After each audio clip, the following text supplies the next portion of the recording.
খুলতে সর্বপ্রথম আমরা ক্রোম ব্রাউজারে যাব। ক্রোম ব্রাউজারে গিয়ে কপি করা লিঙ্কটি পেস্ট করব।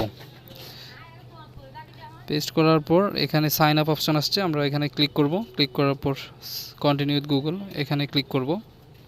ক্লিক করার পর আমরা এখানে জিমেল একটা দিয়ে আমরা আমাদের অ্যাকাউন্টটি ক্রিয়েট করব, সাইন আপ করে নেব।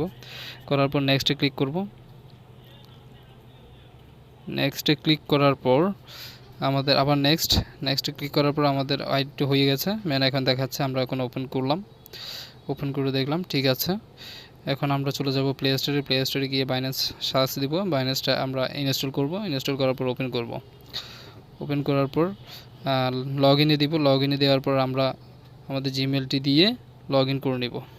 করার পর আমরা ভেরিফাইতে ক্লিক করব। ভেরিফাইতে ক্লিক করার পর এখানে ক্যাপচাগুলো ফিল আপ করব। ফিল আপ করার পর আমরা আমাদের জিমেলে যাব। মেইলে গিয়ে আমাদের একটা নোটিফিকেশান আসছে, সেই ভেরিফিকেশন কোডটি আমরা এখান থেকে কপি করে পেস্ট করে দিব।